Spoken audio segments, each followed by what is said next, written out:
Hello! So this is the T95E6. This holds the current highest mark requirements for any Clan Wars of War tank that you can get your hands on. The E6 is also probably the highest skill cap of any of the Clan Wars of War tanks, and it's quite rare that you actually see it in randoms. This video is by no means a review. We're going to give it a quick overview of what the server stats have been for this vehicle over the past 30 days, and then also taking it out for a spin with a variety of different loadouts. So in the last 30 days on the EU server, you'll see that the E6 has been only played 28,000 times. And as I said, it is quite rare to actually see one of these things in-game because of the high skill cap, and a lot of people will just pick something else rather than having an E6. But for the people that do actually play this tank, if we go by DPG, you'll see that it is the second highest. Now obviously the highest is going to be the Hurricane because, yes, only very good people have actually managed to get the Hurricane, because you have to get to gold in Onslaught across all 3 seasons to be able to get it during the first iteration of that. But you'll see that the E6, the average win rate player, is actually 59%, and they are averaging 57%. So even though that they have 59% wins, even they can't really make the tank perform to being as good as they possibly can. That then gives it a minus 1.42% win rate difference. So that means on average, if you're just a 50% player, you're actually going to end up with about 48.5%. And for the third mark requirements, as I said, this is the highest third mark requirements across all of the Clan Wars Reward tanks. The Hurricane is not a Clan Wars Reward tank, that is from Onslaught, and the E6 by far the highest. The next highest is actually ST62, which is nearly 1,000 difference from the T95E6. Now I will say though, this mark of excellence requirements fluctuates quite a bit. This will go all the way down to about 5.8, then back up to 6k. It really depends on who is playing the tank at the time. But for most people, this is one of the pinnacle tanks to mark if you are an exceptional player. Now for the equipment on this vehicle, we're going to be using Vents, Rammer, Stab. There is a very strong argument to use experimental hardening, and on my main account, I actually do. However, for this base loadout, not everyone's going to have tier 3 experimental hardening. So we're just going to say with Vents, if we get set on fire, we get set on fire. For the try-hard loadout, I will switch it out for the experimental hardening. For the crew, just a brief rundown. We have the commander, the gunner, driver, and then the loader. Okay, so to start things out with, we are on Fisherman's Bay. We're going to go down to the left-hand side. I would like to maybe play the mid, but at the same time, it's really not worth it in this vehicle. So we're going to go wide over this way, making sure that we get out of the way of anybody that's spotting us down at the F6 kind of region. And then we're just going to play, we're going to load heat initially because we're probably going to meet some heavy tanks. And we're just going to play out wide just to see whether or not we can spot people that are over in this kind of location. That's the plan to start off with. What we can do is actually use this bush to our advantage, because this will give us enough camo to be able to spot this, and then we can pull back behind the bush. We should be able to shoot anybody that is over here. Taking a look at the mini-map, the 705A is over here, the M5Y is in the center, 430U is over the other side, so we don't really have to worry about him. As long as our EBR stays alive, we just need the light tanks to stay alive, honestly, at this point. I'm kind of surprised that no one's over here, though. The E5, well, our E5 is pushing in, so we might... This guy might try and push around this way, and we might be able to get some shots on people here. Nope, the gun says no. VZ55 is out there. The gun is just not wanting to play the game, apparently. The canop are pushing in as well, so we should be able to push in now across. There's the VZ. Do not get a shot onto him. See if we can go and try and get some shots on the Lion and the bat chat from the mid.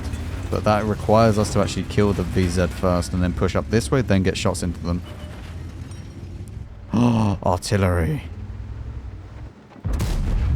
Lovely. Only 85 damage, but it's an artillery kill. Okay, we take them. Again, we need to go forwards and just get down behind this ridgeline. That's the main thing that we need to do right now.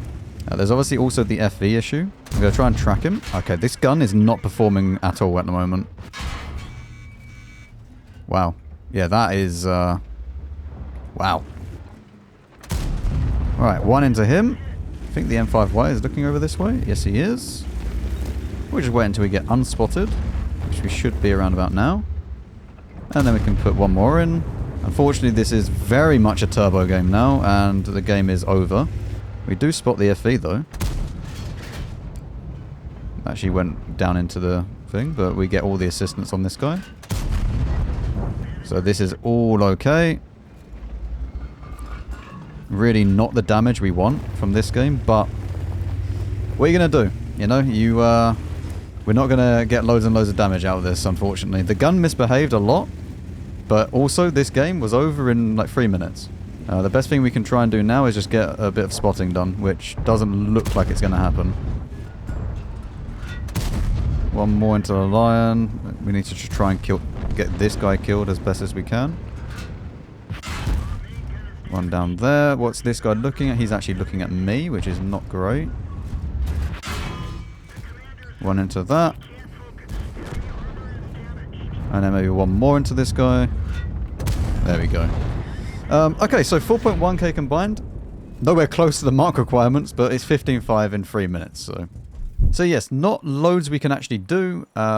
Unfortunately, that's just the way it goes. That is the game sometimes.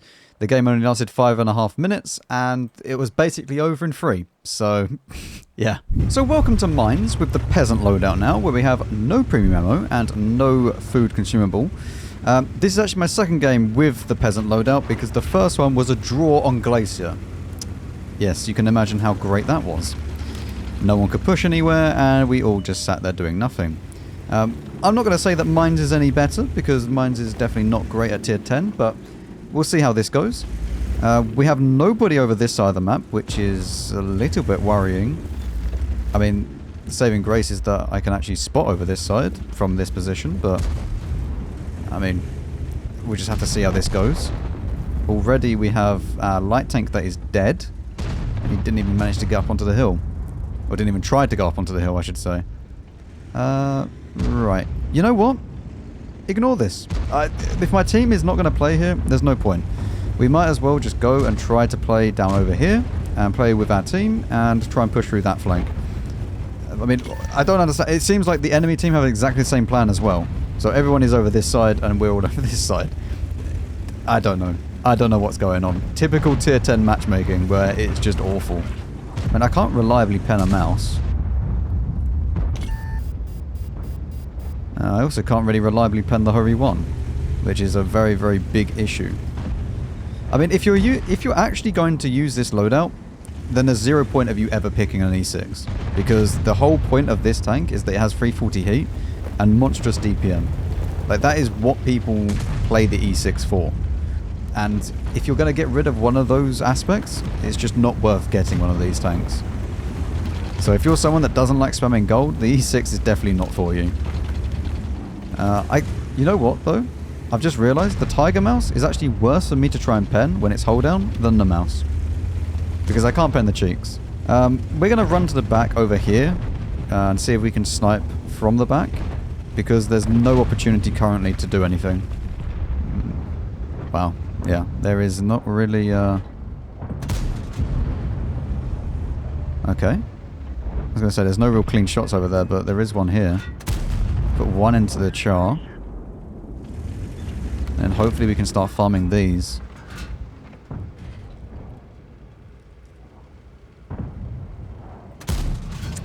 Hits the rock. IS-4 and IS-7 are peeking over that way. We might be able to get a shot on them if we push over this side, maybe. We will on the IS-4 if he's going to drop down like that. One into him. Actually, this is great farm. This is a great, great farm over here. Try and focus out the IS-4, get him killed. And then we can move on to the... Actually, this guy's low. Just get the... Oh, okay. I mean, I was just going to say, get the guns out of the game. And then we can start winning over this side. One more into the IS-4. And we should be able to kill him in 2 seconds. No, we don't. Do not quite have the shot for that. Well. One into this. Track him out there. Mouse is going to be an issue. Yeah, the mouse is going to be a very big issue, actually. Look at that. Well, mouse is not an issue for the FA behind me. So, at least that's dealt with. This guy is pushing through here. We should be able to put one in. Goes low. He also didn't go all the way through. One into him. Get him out of the game. I don't know whether or not this guy's going up. Yes, he is. I'm not going to have a shot there. We do have a shot right here, though, if he goes back. Let's see. Do we have shots on this? No. They would have to drop to be able to get shots on him. One into the Tiger Mouse as he's pushing. I mean, this is actually okay so far. We've held out this this push from them. This is bad that they're still up there, though. In fact, I don't know why I'm still here. I can just go and push onto the hill. I get spotted for it. That is not good. I'm going to still go and push onto the hill, though, because me and this 50 TP can push, and then we can draw them down off of there. Together with the SDRV needs to move over here. The SDRV is useless there right now. Nice. He's now dealt with. We can now push onto the hill. I can take shots for from the E75. I can put one in.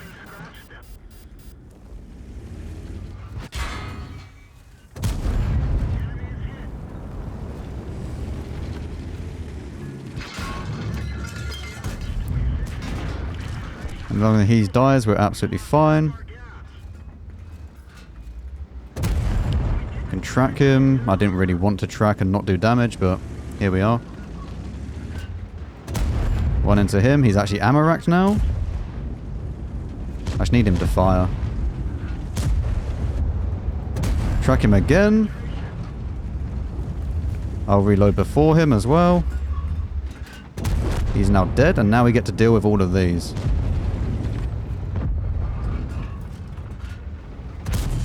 That actually misses.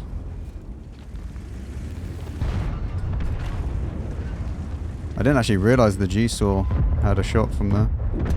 One into him. Nice. And we have dealt with this very, very well, actually. Whew, okay. Well, I mean, that was very good, actually. I'm pretty impressed we actually won that. I'm not too sure where the Blitz has gone, though. He was lost on 800, so...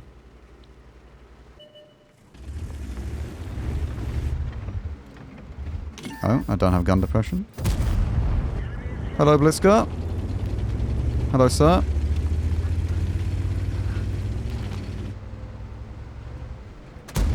That's very unfortunate. We will die, but it's okay. We get 5.7 out of it. The STI... I don't think our STI... Wait.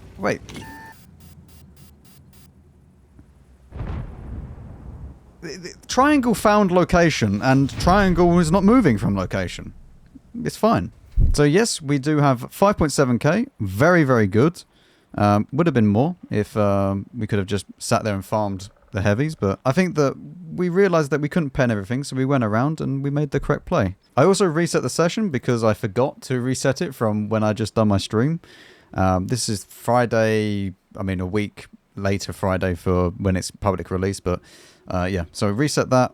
So we have a lovely 5.7k DPG. That's definitely what we have. Yes, yes. And as always, before we go into the final game, we're going to run through the field mods. There's been no field mods up until this point. We're going to go for the left-hand side, then the right. Then we're going to go for the left-hand side because you don't care about camo. Then we don't choose anything for number 7. And then the left-hand side for number 8. The really nice thing about number 8 is that it gives us suspension durability. So then combined with the try-hard loadout, where we have experimental hardening, we have lots and lots of track health. So welcome to Outpost with the try-hard loadout. We obviously have bond equipment now. We have the experimental hardening that we just spoke about. Mostly gold ammo because, yes, it is just nice to have on this tank with 340 heat. And we have obviously full premium consumables as well. Going to go off to the left-hand side to fight with the heavies. Try and use our heat rounds to good effect. One into the Leo. I'm not really too sure what the Leo is doing there, to be honest. But we're going to continue and go up over this way and just see if we can catch someone that is trying to cross or just get into position early on as well. Like that Foch. Lovely. Once into him. And we're not going to peek that again. He's just reloaded, I think. And we just need to be making sure that we are keeping an eye on the Foch and the E75. Because we can do little quick, like, cheeky peeks to try and put shots into them as well. But at the moment, we just need to sit patiently. It really doesn't take long to get a lot of damage out of this tank. So if you sometimes feel like you're not really doing anything, don't worry about it too much. I wonder what this Type 71 is doing. And I can't really play against the Type 71. The Type 71 has moved. The E75 has moved back as well. Wow, okay. I was not expecting that. I didn't realise that the S-Conk had stopped spotting this. T-54 has gone up and killed the Type 71. I'm just worried about the Foch. The M103 is pushing up, so we might be able to help this guy out in a second. I mean, we're winning now. We should start putting pressure on them. Like, we've won this side. We're going to be losing the hill, though, so we need to be careful of that. But, like, we need to start putting pressure on this M103. Try and hide the Capote as well.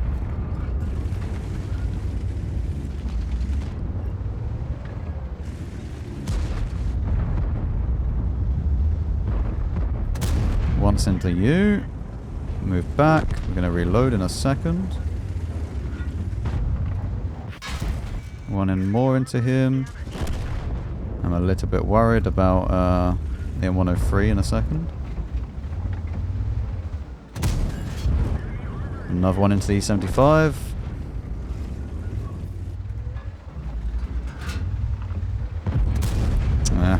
Too rushed. Oh, there's the M103. It's annoying that the Capote's on this side. Because it would be nice if it wasn't. This is going to hurt. One into the tracks. That is unbelievable.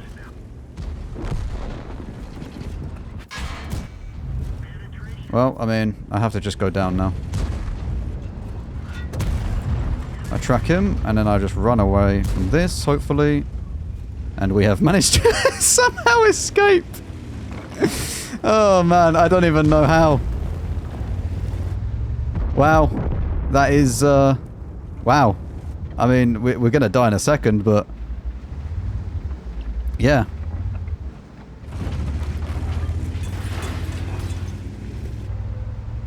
Try and run away from this as well, maybe.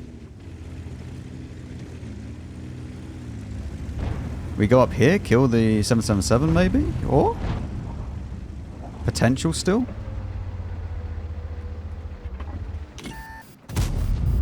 Nice. Move back away from the M103. STRV, I mean, this guy's pushing me, which is not so great. Nice, and he dies for it? This is a mental battle. What is going on? He died? Oh, this is insane. This is actually insane. I now need to try and kill the E75. Okay, he's dead. I don't know if the scent dropped off. He did. Okay. We have 7 heat shells remaining.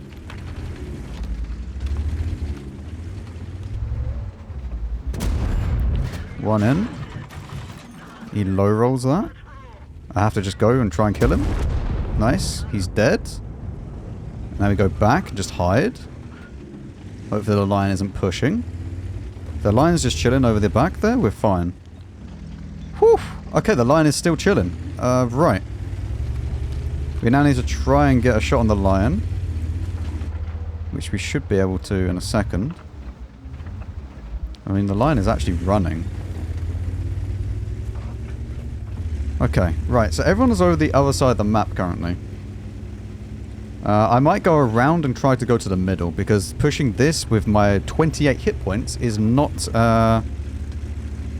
yeah, not great. I mean, the Batchat has just got spotted there, but he's quite far forwards. I mean, now Yuda should be able to spot anybody that's up here. I mean, the idea is that we just snipe as and when we can. Like, if someone gets spotted in a second, we can just peek out, we can just do a quick snipe, and then just remain hidden. Pushing this is death. Like, the lion is here, and he will just spot, and then we all die. Especially if we're going one by one. I think I can get onto the hill. I'm going to try and get on the hill. If I stay out wide, I should be okay. The reason why I want to get onto the hill is because I want to try and support the STRV. Oh, FV! Do I have a shot? I do not have a shot in time. Alright, I'm going to put one into that. Doesn't hit. We obviously loaded with AP, just because it's not going to matter. Yeah, let's see if we can get a shot on the lion. Cannot, says he's running off. If we had actually picked this side, we would have. But I wanted to try and make sure I secure, like, help my STRV. This is some bad timing again. Like, I've pushed and they've all then suddenly got spotted. Really not very good timing at all. Wow. I literally don't have a shot there, though. Okay. Oh, hello. One. I'm gonna run out of ammo soon. Nice. The lion is pushed down. Right, let's see if we can actually go down here without dying. There's the FV. One into the FV. He is just fired, so we then finish this guy off.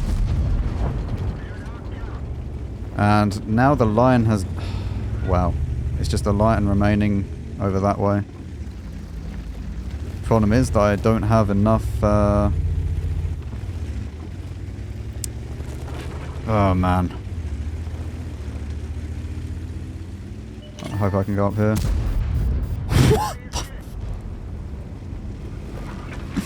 What on earth is happening in this game? I have to keep running, I think. I'll try and go onto the hill. Problem is the Blisker.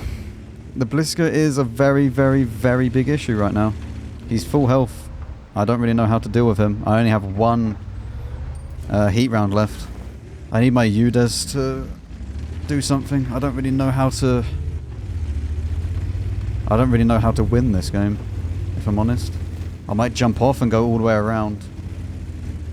I have 4 minutes. Does the UDES spot this? I don't know. I don't know if the UDES would spot the lion if he crosses. Why is my UDES now going forwards? I mean, okay. I appreciate that he's trying to progress it, but he should have just waited until I was a little bit closer, because I can't shoot the lion now. Like, that's the issue. Yeah. Now the Blisker's all over there still. Did the lion run?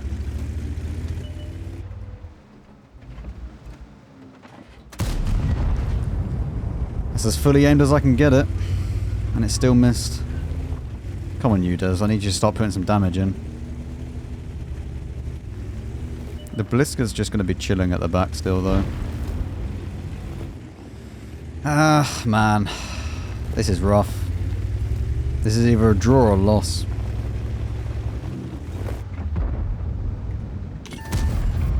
I bounce. I bounce again. Oh, don't deserve the win off of that.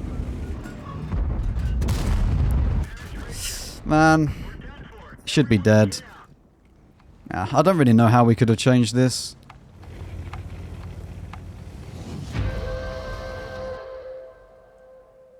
Well, 6.8, but that's not enough.